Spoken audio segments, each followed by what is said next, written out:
Primeiramente, bom dia a todos. É um prazer aqui estar falando sobre esse tema que é muito importante para todos nós.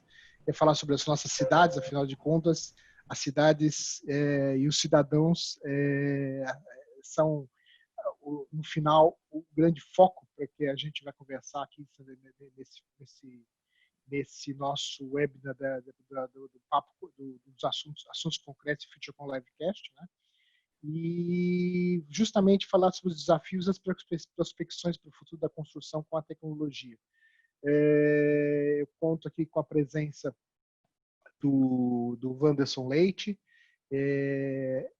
O Wanderson,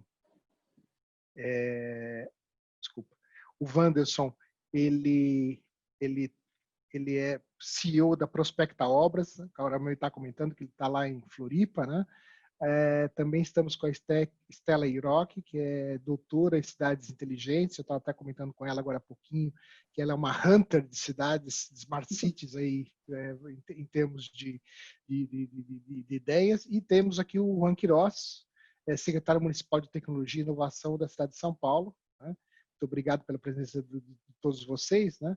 E nós vamos abrir aqui a Stella vai fazer uma pequena apresentaçãozinha para a gente posicionar a questão de cidades inteligentes, né? E depois a gente inicia o nosso papo. Inicialmente, o Juan, você quer fazer uma breve saudação, depois o Wanderson, e a Stella toca a apresentação, por favor? Bom dia a todos. Obrigado pelo convite de participar de um debate tão importante para o município de São Paulo, um município de referência tecnológica, não só na América Latina, mas nas grandes capitais do mundo. Estamos aqui dispostos a contribuir com o debate. Muito obrigado pelo convite mais uma vez. Obrigado, Juan. Wanderson. Bom, queria agradecer o convite também. A Prospecta Obras é uma Big Data que mapeia e acompanha a construção civil pelo país. E é muito importante esse bate-papo aqui. Eu acho que trocar uma ideia de como a gente pode melhorar a vida das pessoas, que é o conceito aí de uma cidade inteligente. Então, estou muito contente de poder participar aqui desse bate-papo. Obrigado, Wanderson. Stella, agora, breve, assim, dá uma saudação e já vamos começar com a nossa pequena introdução aqui ao tema. Ótimo. Bom dia a todos. Obrigada pelo convite. Obrigada pelo interesse de todos que estão participando, que fizeram a inscrição. Então, hoje vamos conversar um pouquinho sobre as cidades inteligentes e também como está sendo essa resposta, né, da tecnologia para o mercado de construção, como também para todas essas ações que estão acontecendo em razão da pandemia. Obrigado, pode Stella. compartilhar ali a tela. Obrigada, Sheila. Pronto. Bom, eu sou a Stella Iroque, eu sou consultora e doutora em cidades inteligentes. Eu fiz o meu doutorado na PUC São Paulo e com isso eu tive a oportunidade de olhar para esse tema em Singapura e depois com o doutorado sanduíche em Dublin, na Irlanda.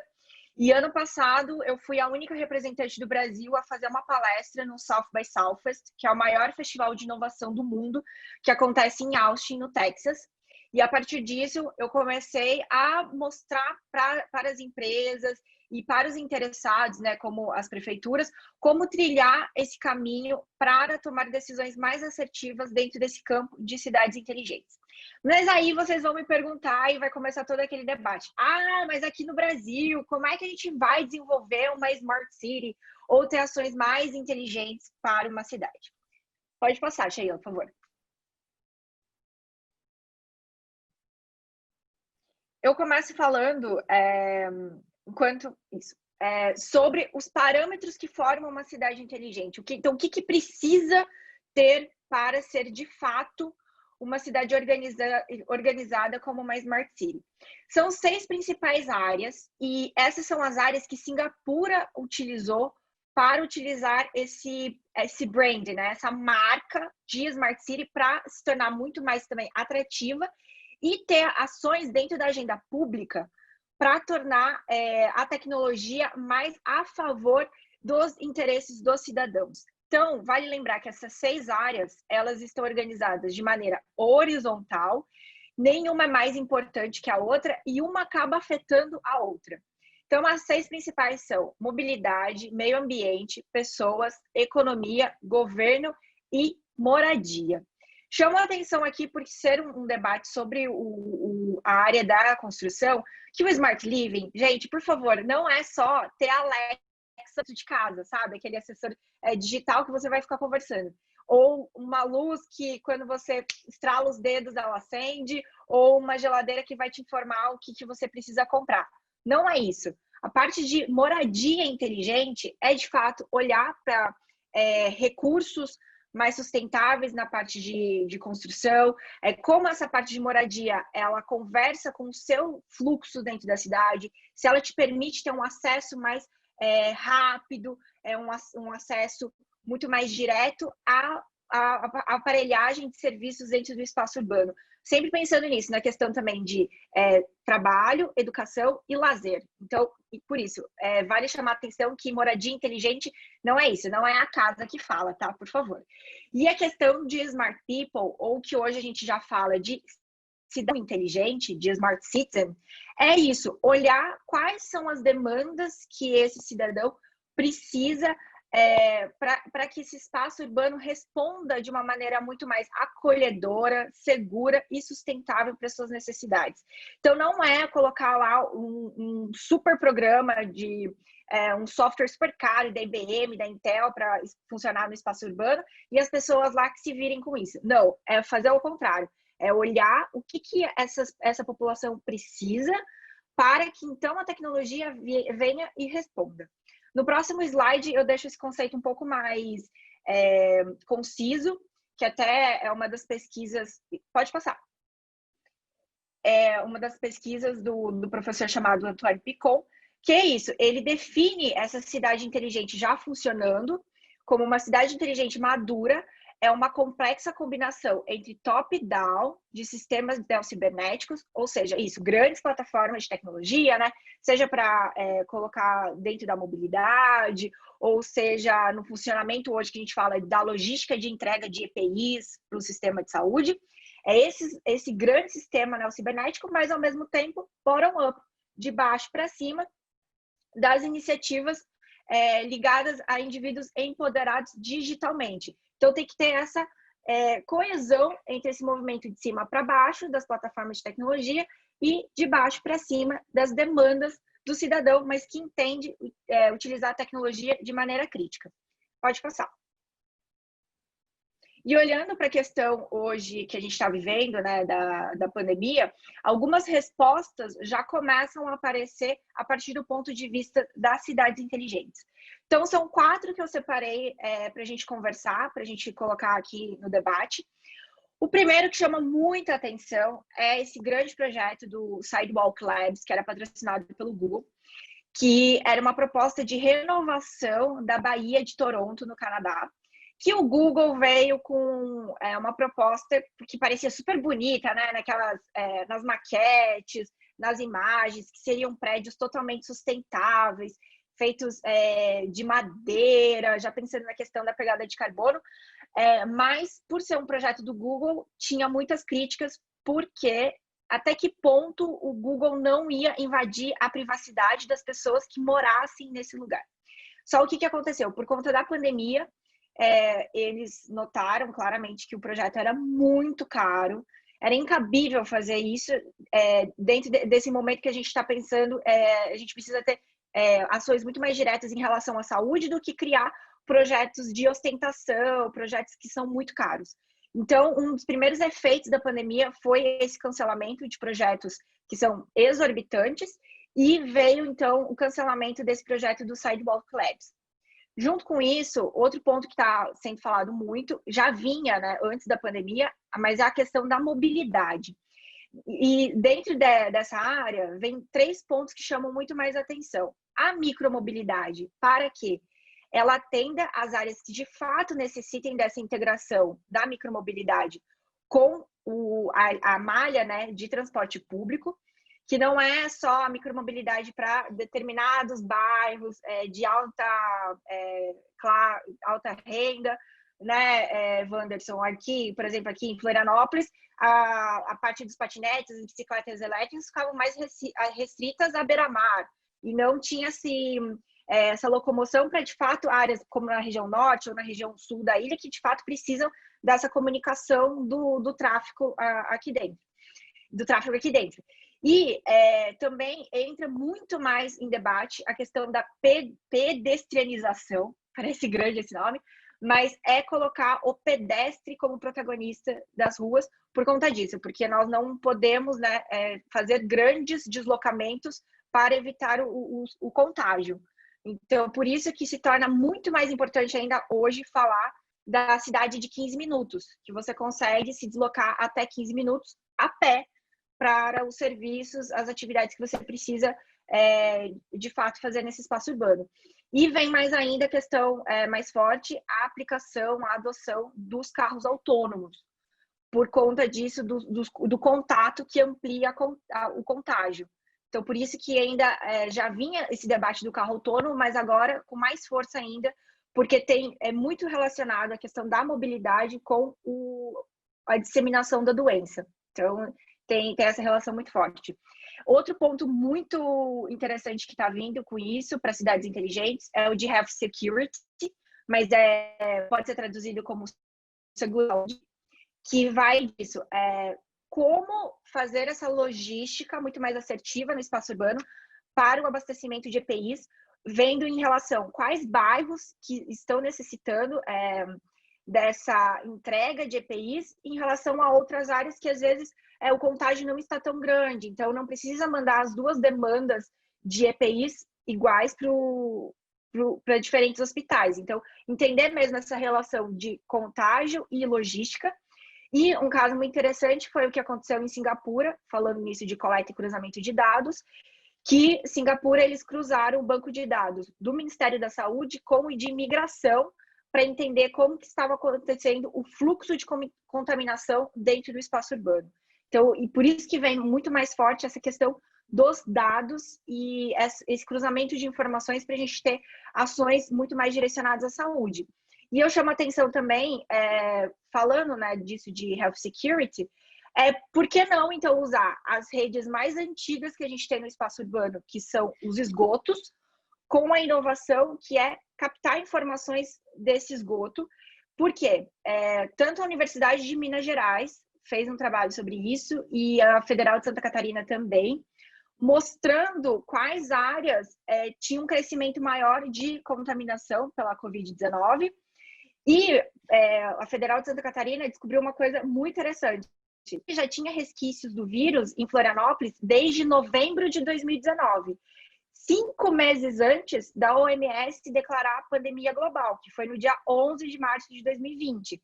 Então, se antes já tivesse esse mapeamento dos fluxos, né, do esgoto, esses dados, será que a gente não podia ter tomado decisões que não iam, que iam ajudar a conter a disseminação do vírus, ao invés de ter que esperar a OMS declarar a pandemia global? Então, isso é um ponto também que está vindo com muita força. E dentro da parte da construção, o Smart Living está sendo muito falado essa questão da diminuição da pegada de carbono, para que tenham construções que pensem muito mais nessa parte de reutilização de materiais e também pensando no limite da utilização dos recursos naturais, porque a questão da pandemia colocou muito claro que, primeiro, a gente está fazendo um debate sobre como o clima na Terra está mudando, como os recursos estão ficando cada vez mais escassos e como isso impacta nas nossas produções de bens. Então, por isso que na parte de construção vem muito forte essa questão da diminuição da pegada de carbono. Pode passar, por favor, Sheila. Vou deixar os meus contatos para quem quiser saber mais sobre cidades inteligentes, olhar um pouco mais sobre a minha pesquisa, também o que eu o Southwest Space nos na parte de Smart City. Então, para vocês o meu contato e do meu canal do YouTube também, para quem quiser ter acesso a mais vídeos, a mais conteúdo de pesquisa e também que ajude, né, o trabalho de vocês falando disso de cidades inteligentes. Obrigada. Obrigado, Stella. foi excelente para que a gente possa posicionar aqui a nossa conversa, né? E já iniciando, né, esse papo que a gente vai ter agora, né? O Juan, eu gostaria de saber de você, né, que a Prefeitura de São Paulo tem realizado muitos projetos envolvendo tecnologia, como, por exemplo, a digitalização de serviços para a população, ampliação de pontos de Wi-Fi livre em espaços públicos. Mas a gente sabe também que o projeto Empreenda Fácil reduziu de 100 para 3 dias, 3 dias e meio, o tempo para abertura de empresas de menor risco, né? Então, tudo isso são ações muito importantes, mas a gente sabe também que São Paulo tem alguns desafios, principalmente legislativos, né? Em termos de lei de ocupação de solo, assim por diante, né? E por isso que a cidade é considerada a cidade menos amigável em termos de conectividade, segundo do Brasil, segundo o índice que é desenvolvido pela consultoria Teleco e a Telebrasil, que é a Associação de Operadoras e Provedores de Telecomunicações do Brasil. Como que a gente resolve essa situação, né? A gente sabe que tem muita coisa andando pela administração pública, mas que a gente ainda tem muito caminho para ser trilhado lá dentro da Câmara. Como é que você enxerga isso, por favor?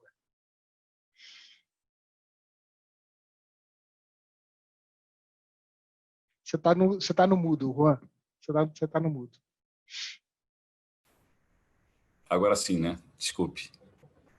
Eu queria inicialmente comentar em relação à questão do acesso digital.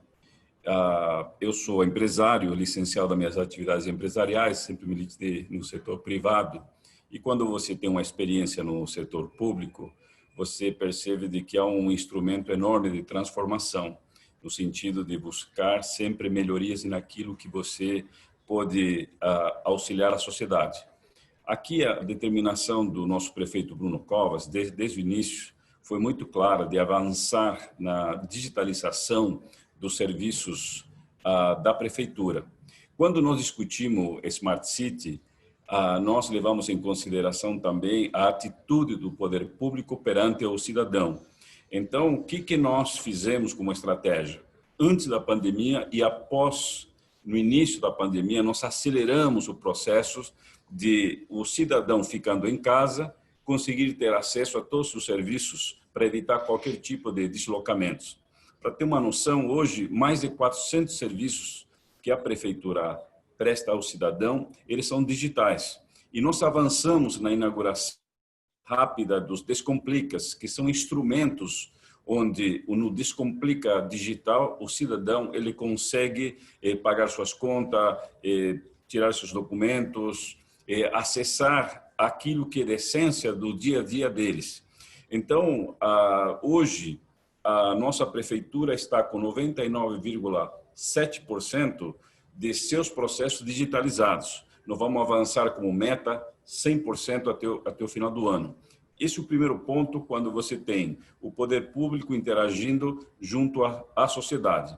O Wi-Fi Livre de São Paulo é um projeto nosso de levar esses pontos de Wi-Fi à população, principalmente nas áreas mais carentes, assim também como os telecentros. Nós temos que entender que São Paulo, nós temos aqui 12 milhões de habitantes e regiões de acesso que precisa melhorar esse acesso de digital junto à população.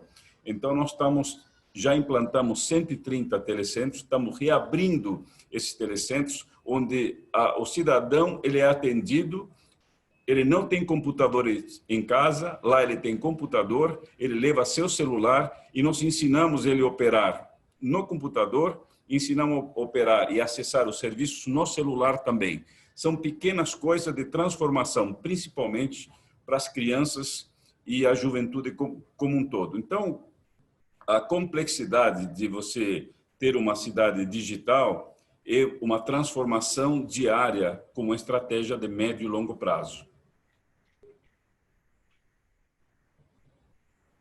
Perfeito, Juan. E uma coisa que a gente foi falado pela Estela no papo dela, Wanderson, é a questão de tratamento de dados, né? A gente sabe que isso é um elemento cada vez mais relevante, né? Dentro de todas as ferramentas que nós temos de inteligência artificial e assim por diante, né? Que é o tratamento de dados, né? E você, como é que você enxerga isso, inclusive com essa ideia que ela trouxe, né? Da questão de efluentes, né? A questão da tratamento de esgoto, né? A gente sabe que isso já historicamente, né? As primeiras medidas que foram feitas quanto à disseminação de doenças foi realmente em Londres a verificação no século XIX ainda, no século XVIII, dessa questão da verificação de como é que realmente a distribuição de água, a distribuição de efluentes acontecia. Isso é dados. Como é que você vê isso, Anderson? Bom, acho que a Estela pontuou muito bem ali. A gente aqui na Prospecta, um dos nossos segmentos é o mapeamento e acompanhamento aí de obras em andamento e a iniciar em todo o país. Então, a gente tem uma plataforma que faz todo esse mapeamento. Mas quando a gente fala de dados, e é importante aí se destacar que quando a gente coleta informação de baixo para cima, a ideia que a gente tem de uma Smart City são cidades high-techs, tecnológicas, e não necessariamente, né? A cidade inteligente ela tem que ser inteligente, desde o poder público lá ser inteligente e entender essas informações. Quando a gente fala de Big Data, de coleta de informações, não basta coletar informação e deixar parada, é entender como essa informação pode ajudar a população como um todo. E a Estela falou aí da questão do esgoto. Se a gente tem informação integrada, a gente usa os canais que a gente tem hoje, a gente não precisa construir uma cidade do zero, né? As novas cidades provavelmente já virão aí com novas soluções, etc.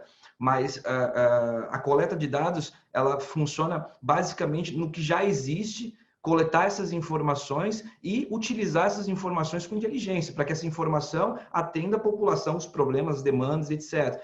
Então, eu vejo que hoje a gente tem um número concentrado de dados, é possível, a gente tem, só que eles estão muito dispersos, desde os dados aí de esgoto, os dados de iluminação, etc. E é muito passivo. Então, quando a gente fala, por exemplo, a falta de energia em Florianópolis, onde a gente está aqui, ou em qualquer parte do país. Hoje, algumas concessionárias, quando você entra em contato com elas já te dão uma previsão de quando vai voltar, já está ciente do problema e tal. Mas isso é muito passivo ainda, isso não é ativo. Então, se a gente consegue coletar as informações sobre o que a gente já tem e ser um pouco mais ativo, a gente consegue atender a população. A gente não está falando de prédios caros, a gente não está falando de bairros nobres, a gente está falando desde a população mais carente até os bairros nobres, etc.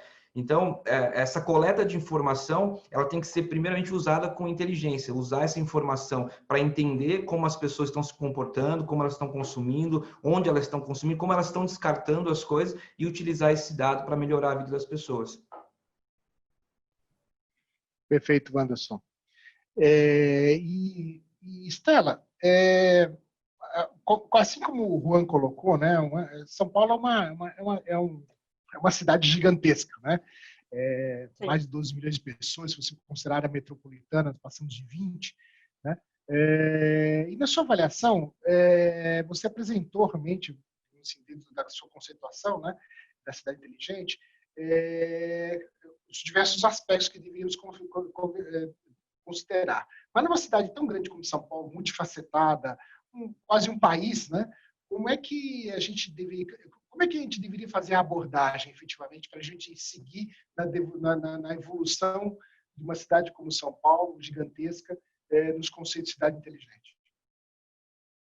Sim, assim, já tem muitos pontos, muitas características que já são considerados inteligentes em São Paulo.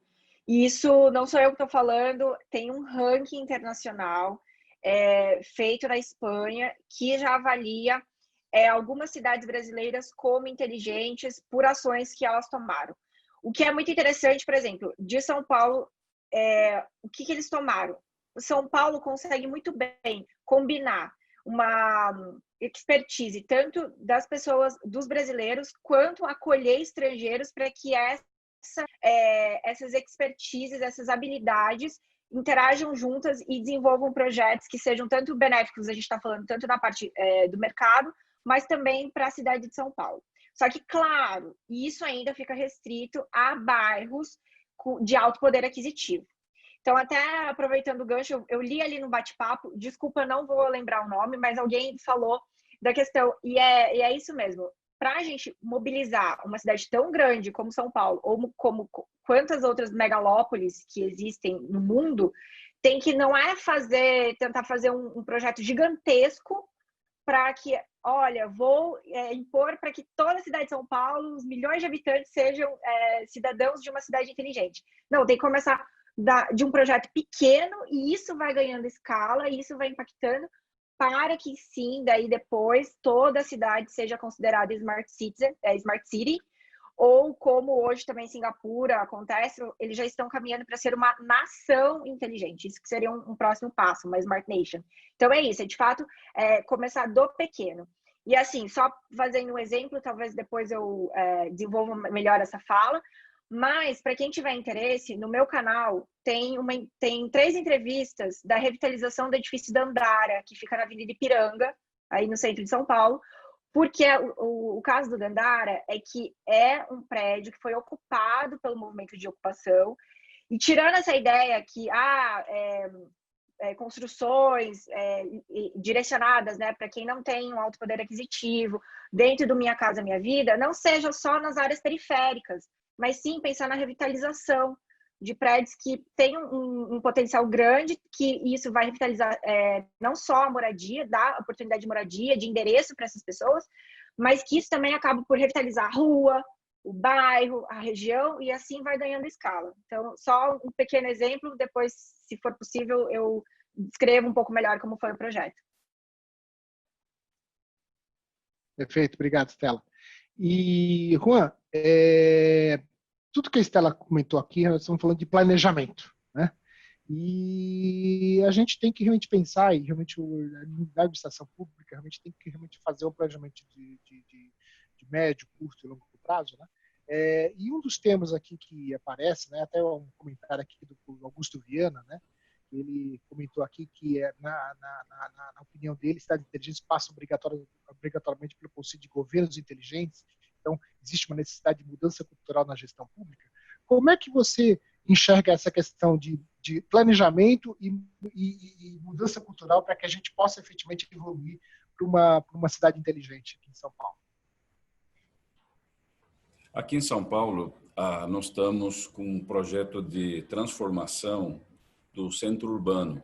A perímetro urbano, nós estamos investindo para transformar isso em uma atração de pessoas, uma atração de negócios, e ao mesmo tempo nós avançamos em buscar soluções tecnológicas de fácil acesso, mas também há um investimento muito grande de conscientização das pessoas, porque é fácil falar de Smart City, é fácil falar de tecnologia, mas a transformação da fala teórica à prática há uma distância enorme. E parte dessa distância é você conscientizar as pessoas do benefício que você ter uma cidade inteligente e você conviver com uma cidade inteligente. Então, assim como foi colocado aqui, os projetos pilotos são os projetos de transformação. Então, nós estamos levando tecnologia à periferia, nós estamos levando acesso à inovação tecnológica. Nós temos um conceito chamado de Fab Lab.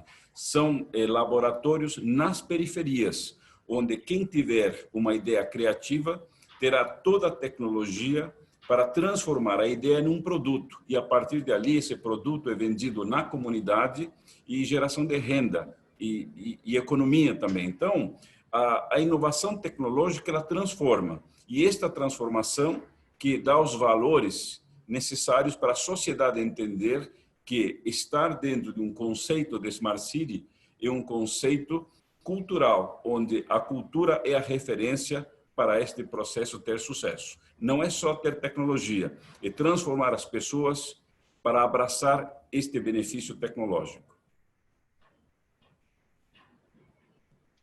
Legal, Juan, obrigado.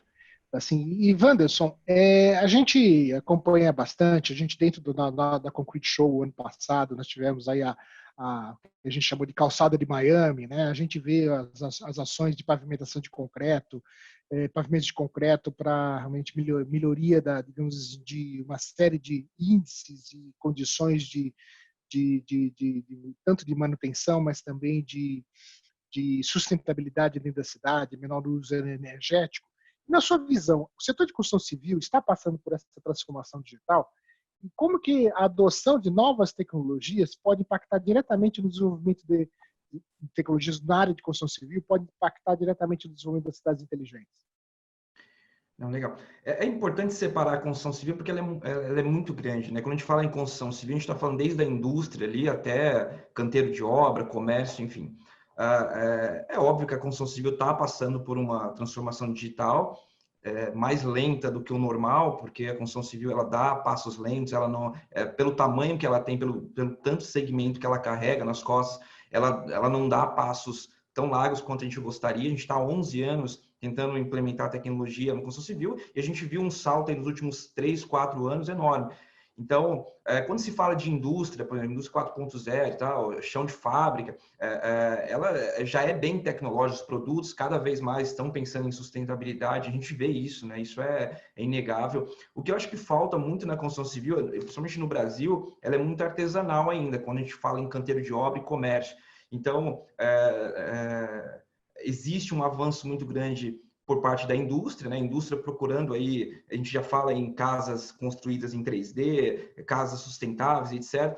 Mas isso não se traduz quando vai para o canteiro de obras, quando vai para o profissional, quando vai para a construção civil na prática mesmo. Então, a indústria, sim, avançou bastante e a gente vê também o canteiro de obra tentando avançar um pouco. Mas o que acontece? Falta muita informação. Quando você pega uma construção hoje, a gente fala de desperdício, por exemplo, de concreto ou de qualquer outro material. Por que isso acontece? Porque a gente tem pouca informação sendo compartilhada dentro de uma construção. Então, por exemplo, vou citar um exemplo prático. Hoje você compra um carro, os novos carros que estão à venda, se você tem algum problema, se acende uma luz no painel, você leva no mecânico, ele passa um scanner no carro, ele sabe exatamente onde está o problema, onde essa peça foi fabricada e etc. Na construção civil, não. Depois que você constrói uma casa, se você tem um problema de infiltração, por exemplo, você tem que geralmente quebrar boa parte da casa para descobrir onde está esse problema, porque não tem uma integração ali, não tem as informações de como aquela casa foi construída, de que materiais foram usados, de como aquela construção foi feita, quem participou daquela construção, geralmente só tem essa informação o dono e o arquiteto, etc. Então, essa informação não está ali disponível para todo mundo. Então, eu acho que precisa, dentro da construção civil, e a gente fazendo esse mapeamento de obras em andamento inicial no país todo, a gente percebe aí a falta de informação. Acho que a informação é o ponto mais importante para que qualquer segmento seja inteligente, porque quando você olha a informação, você analisa essa informação e você traduz ela para a realidade do nosso país, porque é uma realidade diferente de Estados Unidos, de Singapura, etc., a gente consegue entender como funciona. E a construção civil ainda é muito artesanal no Brasil, acho que a gente tem que evoluir muito nesse ponto de gerar informação, integração dentro da construção civil, para que as novas construções, ou as antigas, reformas, etc., elas tenham mais informações sobre cada construção. Não, perfeito, Anderson. Essa questão efetivamente que você colocou da quão artesanal ainda a construção civil no Brasil ela acontece é realmente um elemento muito importante. Muitas vezes a gente, quando fala em transformação digital, a gente está falando de tecnologia, mas também tem uma transformação que é feita através de processos, né? E isso que você colocou é muito relevante e tem uma série de questões aqui que estão sendo apresentadas aqui, e gostaria que a Estela comentasse, né, sobre a questão da reutilização de materiais, diminuição da pegada de carbono, como é que digamos assim, essas mudanças que, digamos assim, dentro do processo da construção, dentro do processo de implantação da cidade, né, e das suas construções, né, isso pode realmente impactar na qualidade do cidadão. E já conectando a isso, tem uma pergunta também assim, e como é que a gente realmente evolui na questão do cidadão inteligente, que você comentou, Estela? Sim. Sim, aproveitando, alguém colocou acho que alguma pergunta falando disso, da reutilização dos materiais, mas tem que partir exatamente da conscientização da sociedade, das pessoas, para que isso aconteça, né? Alguns pesquisadores de Smart City também falam disso, do tipo, quando você joga fora o lixo, não é que você se livrou da questão, você ainda é responsável por tudo isso que você está retornando, né, para o meio ambiente, você está devolvendo. Isso também parte na parte da construção, né? Porque são, imagina, grandes quantidades de materiais, e como que você vai fazer com tudo isso se toda hora as pessoas querem construir uma coisa nova, ter acesso a novos edifícios, e muitas vezes é isso, não é o caminho, assim, construir novas moradias em regiões de periferia, mas é olhar, às vezes, muitas edificações que já existem dentro de um espaço que já tem essa aparelhagem de serviços urbanos, né? Principalmente a região do centro. A gente está falando agora, traz muita atenção para essa região dos centros das cidades, não falo só aqui em Florianópolis ou em São Paulo, que olhar, será mesmo que o centro precisa ser uma área degradada? Será que então aí entra outras questões mais assertivas, né? Daí a gente já entra em questões de governo inteligente mesmo, de diminuição de impostos, trazer de volta essas pessoas a habitar regiões que já têm essa aparelhagem. Um exemplo que eu posso colocar, eu sei que é do exterior, mas é possível sim a gente fazer no Brasil, a cidade de Melbourne começou a revitalização olhando para o centro. Então foi isso. Eles iam tirar as linhas de bonde, queriam criar outros distritos de mercado fora da região central, mas eles viram, não, por que a gente então mantém essas linhas de bonde, se torna um atrativo também turístico, as pessoas, a gente diminui os impostos para que as pessoas tragam suas empresas aqui para o centro e continue tendo uma vida também noturna, porque vai ter essa mobilidade, porque já existe essa linha de transporte implantada, já tem essa aparelhagem que as pessoas podem utilizar. Então, com isso, você traz também espaços mais seguros, porque o que traz segurança não é só você colocar a polícia lá, mas é você colocar essa movimentação das pessoas nesse espaço público. E ainda mais, assim, agora puxando outra questão, né, de como a gente está sentindo falta dessa utilização do espaço público, né, dentro dos nossos isolamentos, dessa utilização desses espaços fora das nossas casas. E aí eu só vou citar mais um exemplo, pensando nisso, disso. Tá, como é que a gente, então, coloca as pessoas para pensar em cidade inteligente e também nessa questão de, poxa, como é que a gente olha essa questão da infraestrutura, como é que a gente usa isso a favor da temática de cidade inteligente?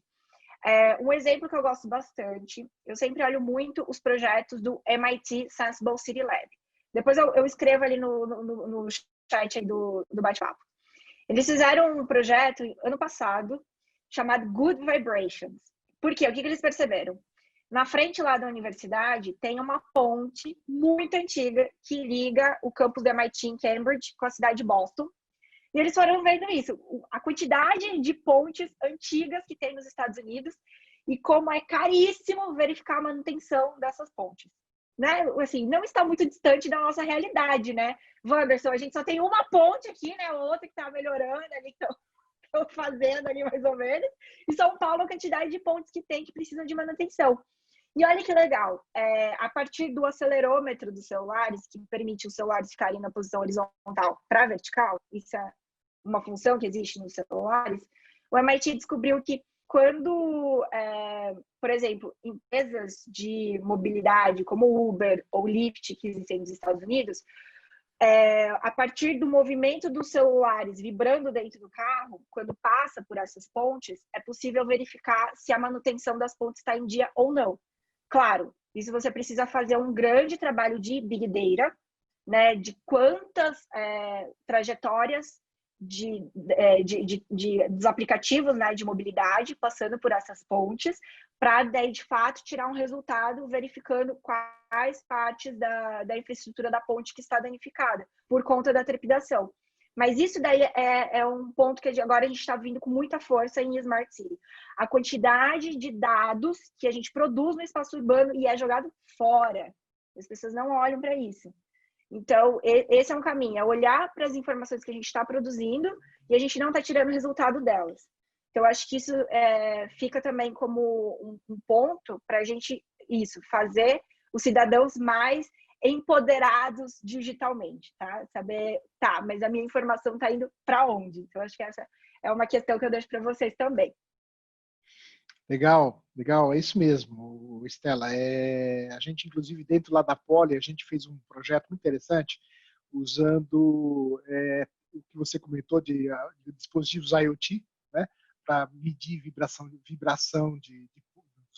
pontes e viadutos, para a gente fazer algumas medidas de envelhecimento, e inclusive usando tecnologia de gêmeos digitais para que a gente possa efetivamente fazer algum tipo de questões de manutenção preditiva para vários, digamos assim, aparelhos urbanos que a gente tem. E, Juan, a gente está aqui bombando uma série de perguntas aqui, vou reunir 3 perguntas aqui, uma da Patrícia Novo, outra do Vinícius Passos e outra aqui do João Leopoldo Ritter, né, que também é grande amigo, aí, gaúcho de Santa Catarina. Né? Primeiro, existe alguma previsão de que algum órgão fiscalizador emita selos para soluções inteligentes em São Paulo? Segundo, como é que se o governo tem ações para estimular a transformação digital no sentido do bottom-up, né? Para que realmente faça a coisa vir para, digamos assim, em vez de fazer top-down, né, fazer realmente aquilo que, digamos, a gente estimule inovações a partir da base. Né? E terceiro, qual é a perspectiva de investimentos oficiais para a implantação de plataformas e ecossistemas inteligentes aqui na cidade? Por favor, Juan. Várias perguntas aqui, mas associadas a essa questão de como que a gente pode, efetivamente, o poder público pode realmente atuar em cima desses vários processos. Eu queria iniciar com um complemento à fala anterior. Cortou um pouquinho a comunicação, então as perguntas, eu acho que eu captei as perguntas.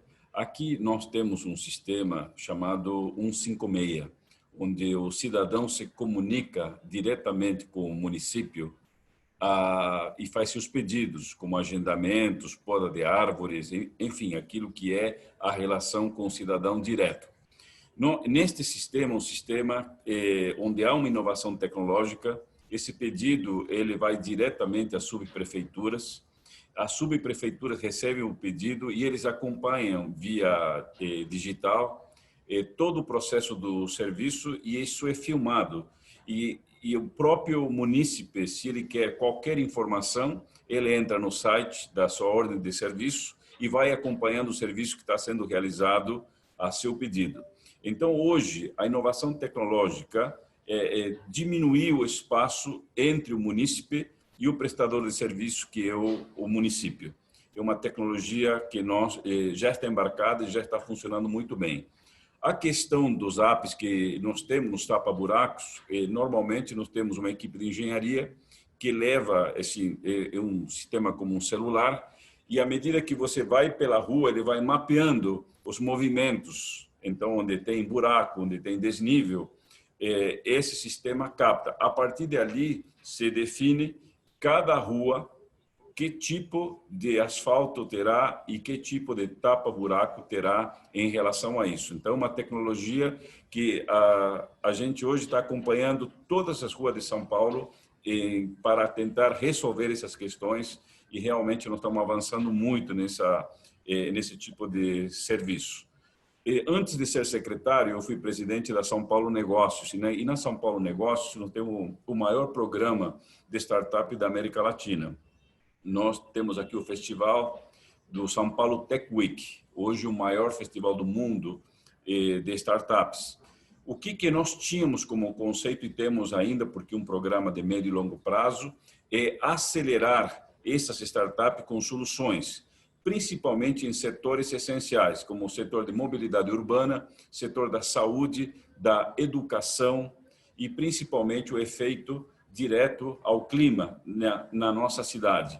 Então, a São Paulo, sim, tem um conceito de que nós vamos ouvir as startups e, a partir dali, buscar essas soluções e levar essas soluções tanto ao setor privado como ao setor público. Nós tivemos, no nosso projeto de evolução de startups, financiamentos interno e externo, em missões internacionais que nós fizemos para captar esse recurso e mostrar essas startups, as soluções técnicas dessas startups para o mundo. Então, hoje, São Paulo é uma grande metrópole. E você falou muito bem que aqui tem ruas. Uma rua é o limite que nós temos com Guarulhos, uma rua é o limite que nós temos com Santo André. com Diadema, o ABC como um todo. Então, se você olhar São Paulo, não dá mais para olhar só o município de São Paulo. Você tem que olhar 22 milhões de pessoas que estão divididas por uma avenida ou por uma rua. Então, essa integração de serviços, ele se transforma em uma referência daquilo que está sendo feito no município de São Paulo e está indo para os municípios vizinhos. Então, não há, muitas vezes, uma decisão top-bottom. Nós temos uma decisão nas startups de baixo para cima, para auxiliar a sociedade. Perfeito, Juan. Ontem mesmo, participando de um papo lá com o pessoal da Ampay, né, falando justamente com a Embrapi, falando sobre investimentos em startups, né, a gente viu realmente uma série de possibilidades que se abrem para as startups para que elas possam efetivamente atuar com projetos de impacto, tanto, digamos, impacto social, chamado isso, mas impacto efetivamente econômico e social para as grandes cidades, né? E isso realmente foi muito interessante. Até os montantes investidos, para até uma pergunta sobre isso, são bastante relevantes, né? Vindos de várias fontes, seja do governo federal, municipal ou estadual, né? Acho bastante interessante mesmo. Wanderson, uma questão que aparece aqui, realmente, é como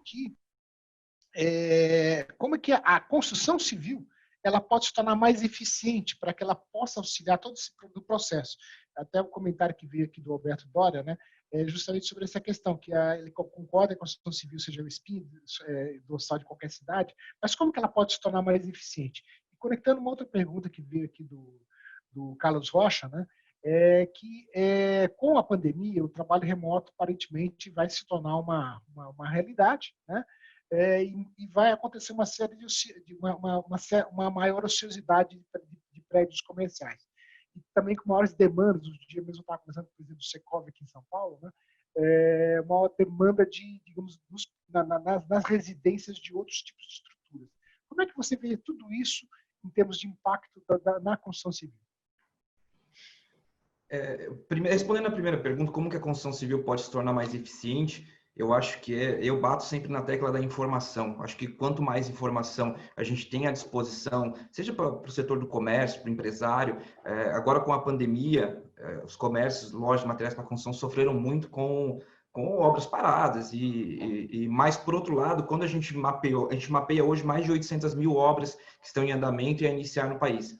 Então, quando a gente olha para esse volume de obras comparado com o ano passado, a gente vê que aumentou 37% o número de reformas, porque as pessoas estão ficando em casa, estão gostando mais da sua casa, tendo que ficar em casa por conta do isolamento social. Isso fez com que elas tirassem projetos de reforma que elas tinham, reformou área gourmet ou pequenas reformas na sua casa.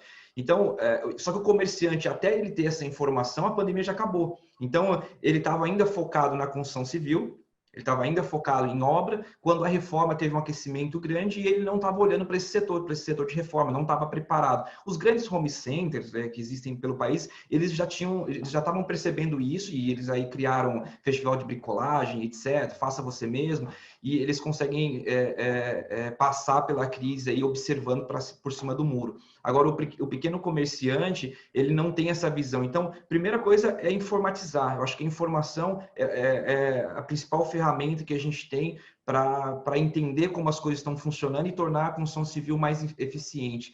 E aí entra a questão também dos novos modelos de apartamentos menores, ou as pessoas trabalhando em casa, né, home center, e eu acho que acredito que as construtoras, as incorporadoras entendendo esse novo formato e só usando a informação é possível entender como as pessoas estão se comportando, como as empresas vão se comportar. A gente tem visto aí que grandes lojas, falando do setor de material para construção, que é um dos principais setores que a gente atua, a gente viu grandes lojas dentro de outras grandes lojas. Então, quer dizer, entregando seus pontos comerciais e trabalhando como trabalha o home center. Né? O home center, ao invés de ter uma loja própria de móveis planejados, por exemplo, ele tem um parceiro de móveis planejados dentro da loja dele. E isso faz com que ele economize no aluguel, ele recebe essa participação do aluguel. Essa loja de móveis planejados está dentro de um centro comercial. Então, quer dizer, essa mudança de hábito, a sociedade é feita de hábitos, né? O que molda a economia são hábitos, como as pessoas consomem, como as pessoas se alimentam. É por isso que os aplicativos de alimentação aí, de entrega, de delivery, cresceram tanto, porque os hábitos das pessoas mudaram. Não foi porque se criou uma demanda, não se cria demanda.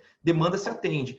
Então, a construção civil, a partir do momento que ela começar a entender que ela tem que atender a demanda das pessoas, o que as pessoas querem a partir de hoje, como elas querem morar, como elas querem trabalhar, como elas precisam morar e trabalhar, eu acho que a construção civil começa a se tornar mais eficiente. Mas tem que partir do princípio da informação. Se as pessoas têm informação, se os comerciantes têm informação, se o canteiro de obras está bem informatizado e todo mundo conectado, e a Estela falou muito bem lá na apresentação dela, dessa questão de conexão, quando as pessoas estão conectadas, a gente tem informação de baixo para cima de como as pessoas estão se comportando, a gente consegue se tornar mais eficiente.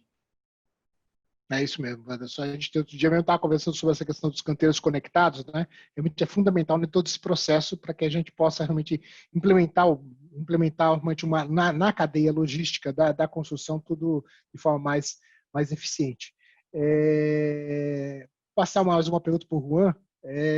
Um comentário aqui da Vera, né, que ela falou que ela prefere o termo cidades espertas a cidades inteligentes, né? Na verdade, né, até ontem eu recebi que as cidades têm que ser chiques, né? Que eu ouvi isso aqui, cidades humanas, inteligentes, criativas e sustentáveis, né?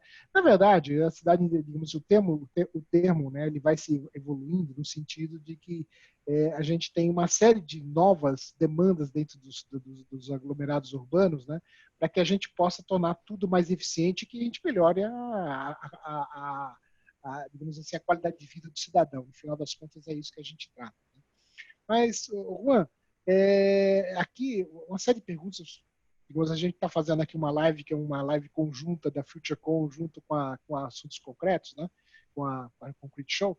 E claro que o tema de 5G tinha que aparecer, né? E aí o Carlos Teixeira, o Júlio Miranda, uma série de pessoas aqui estão perguntando sobre como é que fica digamos assim, a questão da conectividade, implantação do 5G, implantação de torres das estações de rádio base, das torres de comunicação. Elas são um tema que é um grande desafio hoje ainda na cidade de São Paulo por questões da legislação do uso do solo urbano. Né?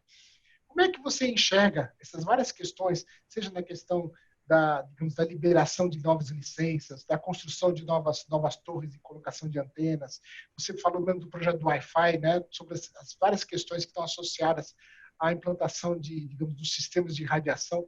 Como é que você enxerga isso no contexto da cidade de São Paulo? Olha, o que eu posso antecipar é que um assunto que está na nossa pauta, eu recebi aqui as associações, nós debatemos esses assuntos. Esse é um assunto que está também com a Câmara dos Vereadores em debate. Então, aquilo que nós poderíamos fazer aqui em termos tecnológicos, discutir o projeto, nós já fizemos.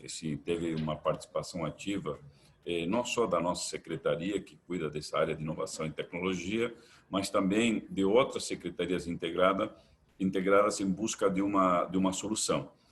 A solução, ela caminha para uma integração. 5G é muito importante para São Paulo, principalmente. É aqui que as operadoras têm o maior interesse, porque aqui, na capital, é o maior mercado, até do próprio estado de São Paulo. É bom entender de que, no Brasil, o maior orçamento, o primeiro orçamento público é o orçamento do governo federal, o segundo orçamento público é o orçamento do estado de São Paulo e o terceiro orçamento público é do município de São Paulo. Então, é óbvio que aqui é um mercado atraente, óbvio que aqui é um mercado de escala para testar tecnologia e, com certeza, a nossa secretaria está estruturando essas soluções para que o 5G seja uma realidade em breve no município de São Paulo. Legal, Juan.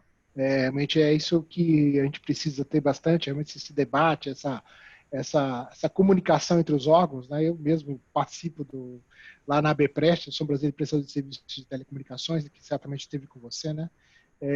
E efetivamente é um elemento muito importante porque a gente não gosta de ver aqueles postes cheios de cabo, aquela coisa feia, né? Aquelas calçadas que a gente não consegue andar e tudo. Realmente tudo isso passa efetivamente por um certo melhor licenciamento e monitoramento das ações. Né? Isso é muito importante, efetivamente. Pessoal, estamos chegando, infelizmente. Sim, por favor, Juan.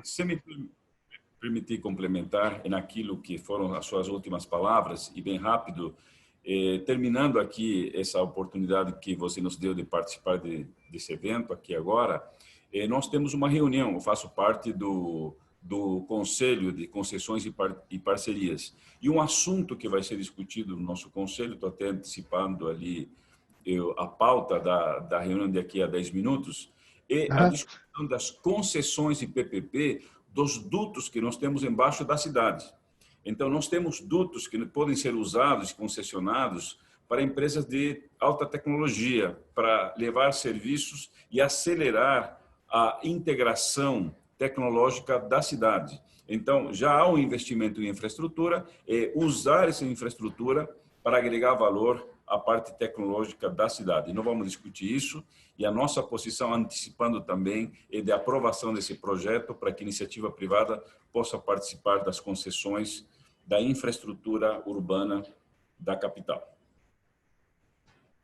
Excelente, Juan. Isso é uma boa, excelente notícia, né? Porque a gente sabe que a gente tem dutos de várias empresas, né? Temos o Detran tem, as operadoras de telefonia tem, aí o pessoal da energia elétrica tem, né? E a gente poder transporte, exatamente. Isso a gente tem que fazer uma otimização, né? O webinar ele está sendo gravado, vai ficar disponível para todos que estão perguntando aqui, né? Eu gostaria, infelizmente, como disse o Juan, todos nós temos agendas, né? E a gente tem que encaminhar a finalização aqui, né? Gostaria de passar, assim, Juan, você que, digamos, fazer a sua saudação final, depois a Wanderson e terminamos com a Estela, por favor. Para mim, foi muito importante poder participar e externar aquilo que está sendo feito aqui pela nossa secretaria, principalmente pelo município de São Paulo.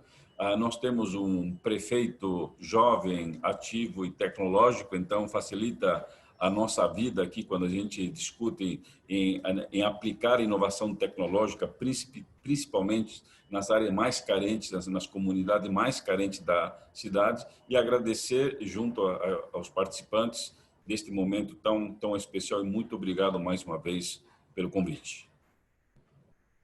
Obrigado, Juan. Muito obrigado pela presença e o seu tempo aqui conosco. Wanderson, por favor. Queria agradecer novamente aí o convite para participar desse evento, desse bate-papo. Parabenizar a Estela pelo conteúdo que ela disponibilizou ali para a gente, foi muito rico. Pessoal da organização aqui do evento, que legal ver esse tipo de bate-papo. Eu acho que eu estava comentando esses dias numa reunião que eu participo com a ANAMACO, que é a Associação Nacional das Empresas de Material para Construção no Brasil, que a gente nunca conversou tanto como agora, né? Apesar de a gente estar em isolamento social, a gente estava conversando esse dia, eu estava com reunião em Brasília, o outro estava lá no Ceará, e a gente conseguindo se falar e trocar informação.